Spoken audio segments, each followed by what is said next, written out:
नमस्कार मैत्रिणींनो, शुभ सकाळ सगळ्यांना. सकाळी सकाळी 7 वाजलेत आणि म्हणलं चला आज रविवारसुद्धा आहे. मस्त गार्डनमध्ये छान असे फुलं आलेले आहेत आमच्या सदाफुलीला. तर छानपैकी इथं 2 रोपं आहेत. हा नारळ आहे ना, तर मी पहिली कळस ठेवायचे त्याच्यावरचं काढून इकडं मी कुंडीत लावला आहे. गुलाबाचंसुद्धा छान आलं आहे. तर आता इथं आमचा कढीपत्तासुद्धा आहे.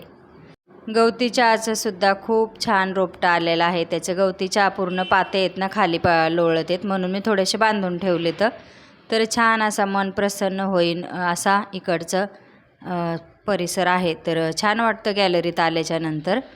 मस्त साईडनी पण झाडं येतं, खाली पलीकडून मोठे झाडं येतं आणि इकडनं पण झाडं येतं. तर मन असं प्रसन्न होतं. सकाळी सकाळी गॅलरीमध्ये येऊन बसलं ना तर खूप छान वाटतं, सकाळचं फ्रेश वाटतं. तर आता इथं आमचा पैशाचा वेलसुद्धा चाललेला आहे. मी येत्या वेळेस थोडासा कट करून आणला, कारण खूप वाढला होता. म्हणलं आता एवढा कुठं घेऊन जाणार, चट परत फुटल नंतर. तर इकडं हायवे चालू आहे इकडचा, उरण नवी मुंबईला येतो तिकडनं. तर मोठा हायवे आहे इकडं पनवेलला वगैरे, इकडनंच जाता येतं करमजड्याला. तर तो सुद्धा आमच्या खिडकीमधून मस्त दिसतोय बघा, गाड्या चाललेल्या आहेत आता. तर सुंदर असा परिसर आहे इकडचा, छान वाटतं. खालीसुद्धा खूप मोठं बदामाचं झाड आहे सावलीसाठी आणि आहे चांगला मोकळा सुटसुटीत. तर आमची तुळस आम्ही इकडं वरती ठेवली, कारण उंदीर मामा येऊन तुळशीचे पानं खाऊन जातो आणि पूर्ण करांडून घेतो. त्याच्यामुळं मग तुळस मी काय केलं, कुंड्यापाशी ठेवली नाही. थोडीशी वरती फळी येईल अडकवलेली, त्या फळीवर ठेवून मी आपलं पाणी वगैरे सकाळचं घालते, अगरबत्ती लावते. तर आता आज आहे अक्षय तृतीय, तर म्हटलं चला आज मस्त रांगोळ काढूया. इथं मी आता छान दरवाजा वगैरे क्लीन करून घेतला, पुसून घेतला. त्याच्यानंतर थोडीशी रांगोळ काढते. रांगोळीचं तर तुम्हाला माहीत आहेच माझी रांगोळ कशी असते ती. पण आता मी सकाळी सकाळी काढून घेते मस्त छोटेसे फुलं, थोडे थोडे स्वस्तिक वगैरे काढून घेतलेलं आहे आणि 2-3 कलरचे फुलं काढून घेते. तर आपली साधी सोपी आणि सिंपल पटकन होणारी रांगोळ असते माझी. तर तरी पण मला काढायला आवडतं, येत नाही तरी पण. तर असं मस्त आता इथं आणि छान वाटते दरवाजामध्ये. सकाळी सकाळी झाडून घेतलं, पुसून घेतलं, सकाळचं आवरलं तर मग ते पण चांगलं. त्याच्यामुळं म्हणलं चला आता थोडंसं रांगोळ काढून घेऊया. तर आता इथं रांगोळीचे काय झाले, आमची संपत आलेली आहे.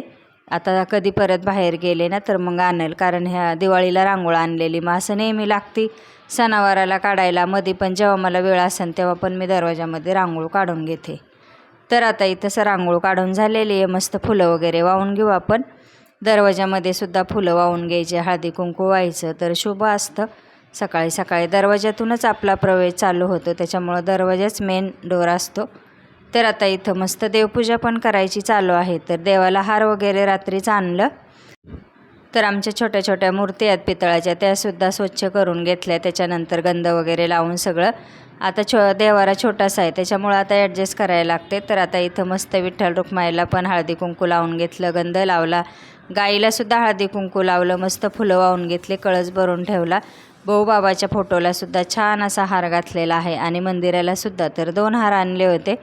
तर असं छान वाटतं सकाळी सकाळी देवपूजा घरामध्ये किंवा रांगोळ वगैरे काढली तर दिवस पण चांगला जातो आणि मन पण आपलं चांगलं प्रसन्न होतं. आणि आजचा दिवससुद्धा खूप शुभ आहे.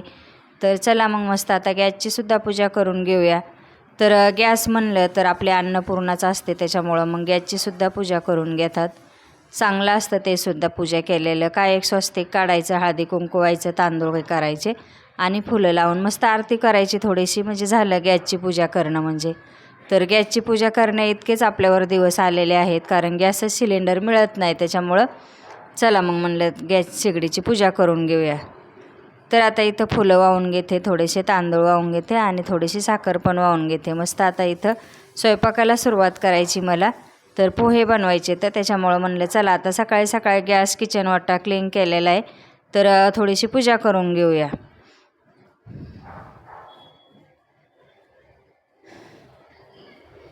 तर आज नाश्त्यासाठी मी पोहे बनवणार आहे, म्हणून म्हणलं चला आधी पूजा करून घेऊ. आणि केस वगैरे चांगलं स्वच्छ धुवून घेतलेलं आहे. आज रविवार थोडंसं निवांतसुद्धा आहे. तर इथं कांदा सगळं टाकून घेतलं आहे फोडणीला. पोहे तर सगळ्यांनाच येतात, पण मी बनवते आम्हाला नाश्त्यासाठी. मी काय रेसिपी नाही शेअर करत, फक्त थोडंसं दाखवते. तर आता सगळं चांगलं फ्राय झालं आहे. पोहे करून घेतले का एकदा नाश्ता केला, मग थोडासा कपडे वगैरे झाल्याच्यानंतर मग स्वयंपाक करता येईल. तर मिस्टरांनासुद्धा गोळ्या असतात, त्याच्यामुळं मग त्यांना पण सकाळी पोटभरीचा नाश्ता लागतो. त्याच्यामुळं मी आता पोहेच करते. चहाचं काय एवढं हे नाही, पण नाश्ता लागतो सकाळी सकाळी थोडंसं काय ना काय खायला. तर आज पोरांना पण थोडेसे पोहे खायचे होते, तर म्हटलं चला बनवूया. मस्त मीठ टाकून घेतलं आहे, बाकीचं साहित्य पण टाकून घेतलं आहे आणि आता वरून मी थोडीशी कोथिंबीर टाकून लिंबू पिळून मस्त पोह्यांचा नाश्ता करतो. अजून बाकीच्यांच्या आंघोळ्या चालू आहे, आता आमच्या दोघांचं आवरले तर त्यांना पण देते, मिस्टरांना नाश्ता मी पण घेते. तर असं सकाळी सकाळी रविवारचं रुटीन अक्षय तृतीच्या दिवशीचं माझं चालू आहे. तर थोडंसं अजून पण कामं राहिलेत मला करायचे, पण आता सकाळी उठल्याच्यानंतर जसं काम होईल तसं करते मी. तर या तुम्हीसुद्धा नाश्ता करायला पोह्याचा. अजून चहा पाणी पण करायचं बाकी आहे, पण एकदा थोडंसं खाऊन घेतलं का नंतर मग बाकीचे कामं आवरायला तयार. आणि आज मी साडी नेसले, कारण सकाळी सकाळी आंघोळ केली आणि साडीच नेसले डायरेक्ट, कारण म्हणलं चला आज चांगला दिवस आहे, शुभ दिवस आहे. नमस्कार मैत्रिणींनो, शुभ सकाळ सगळ्यांना. तर आता सकाळचे 9 वाजून गेले तर आणि कामाला थोडीशी सुरुवात केलेली आहे. तर आज आहे अक्षय तृतीया. अक्षय तृतीयेच्या सगळ्यांना खूप खूप शुभेच्छा. तर अक्षय तृतीया हा एक 3 मुहूर्तापैकी मुहूर्त आहे, तर खूप चांगला मुहूर्त आहे.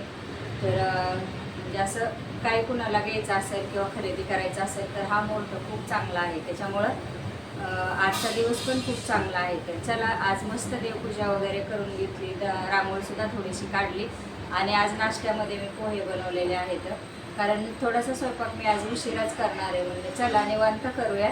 तर आज सुट्टी पण आहे, रविवार असल्यामुळं मग पोरांना तर आहे सुट्टी. तर मिस्टर तर त्यांचं चालूच असतं जायचं यायचं आणि स्वयंपाकाला मग थोडंसं आज लेटच करणार आहे. मस्त रस आणि आंब्याचा पुरी वगैरे बनवते. तर पहिल्यांदाच आंब्याचा रस करण्यासाठी आज आंबे आणलेले आहेत काल. तर तुम्हाला मी कालच्या व्हिडिओमध्ये दाखवलेलेच आहेत की आंबे खरेदी केले. तर काल आंबे खरेदी केले, आज रस करणार आहे. तर ते पहा तुम्ही, मस्त रेसिपी पण टाकते तुमच्यासोबत पुरी वगैरे, म्हणजे मी काय जे बनवल घरामध्ये ते. तर मग असं काम रुटीन चालू आहे सकाळपासून संध्याकाळपर्यंत.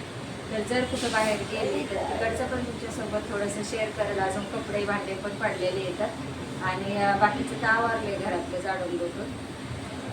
देवपूजा तर झालीच आहे, कारण आता इथं कसं होतं सकाळचं लवकरच आवरायला लागतं, धूळ वगैरे जास्त येते ना, मग झाडून पुसून एकदा घेतलं का बाकीच्या कामाला सुरुवात होती. तर मस्त पूर्ण व्हिडिओ पाहत जा, चॅनलला सबस्क्राईब करत जात जा आणि लाईकसुद्धा करत जात जा. आणि व्हिडिओ आवडला असेल तर शेअर पण करा तुमच्या मित्रमैत्रिणींसोबत आणि पूर्ण व्हिडिओ पाहत जा. तर आता परत तुम्हाला असेच खूप छान छान व्हिडिओ करण्याचा प्रयत्न करेन मी याच्या पुढं. जसं म्हणजे आतापर्यंत पाहत होतात त्याच्यापेक्षाही थोडेसे चांगले व्हिडिओ करायला सुरुवात करते. तर मग आता करूया स्वयंपाकासाठी सुरुवात. तर स्वयंपाक पण करायचा आहे ना, त्याच्यामुळं मग थोडंसं लेट होतं. तर मग पहा आता पूर्ण व्हिडिओ.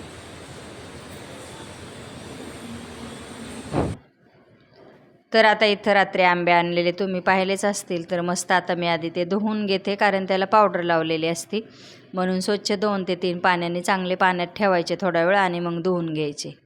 धुवून घेतल्याच्या नंतर आज बनवायचा आहे आंब्याचा रस. तर आंब्याचा रस पटकन बनवते मी, काही जास्त तुम्हाला दाखवत नाही. फक्त सुरीने साला काढून घेणार आहे, त्यातला गर काढून मिक्सरच्या भांड्यामध्ये फिरून घेणार आहे. तर आता हे आंबे पण थोडेसे जरा आंबटच होते, एवढे काय एकदम परफेक्ट नव्हते. तर मग आम्ही काय केलं, त्याच्यामध्ये साखर टाकली. विशालच्या पप्पाला थोडासा बाजूला काढून ठेवला बिन साखरेचा आणि आमच्यासाठी साखर टाकून फिरून घेतला. थोडंसं याच्यामध्ये बर्फसुद्धा टाकून घेतला आणि थंड फ्रीजमध्ये ठेवला थोडा वेळ. तर आता कुरड्या इथं मस्त कुरड्या काढून घेतल्यात, पापड काढून घेतलेत आणि ह्या कुरड्या गेल्या वर्षीच्या आहेत. अजून नवीन कुरड्या आमच्या आईकडे ते आता येईल आम्हाला पार्सल कुरड्यांचं काय टेन्शन घ्यायची गरज नाही मला, कारण आई भरपूर कुरड्या देती आणि मी वर्षभर खाऊनसुद्धा माझ्या शिल्लक राहतात. त्याच्यामुळं कुरड्याचं मला कुठलंही टेन्शन नाही की कुरड्या नाही आहेत घरात किंवा मला कोणी देईल ह्याची मला काही गरज नाही आहे. माझी आई मला भरपूर कुरड्याचे 1 डब्बाभर 2 पायल्याच्या कुरड्या माझ्यासाठी स्पेशल असतात. आई देती, भाऊजे देती किंवा बहीणसुद्धा देती. तर त्या तिघीकडनं मला भरपूर कुरड्या असतात, त्याच्यामुळं मला कुरड्याची गरज लागत नाही. त्याच कुरड्या गेल्या वर्षी भाऊजेने दिलेल्या मी वर्षभर खाऊनसुद्धा अजून शिल्लक ह्याता.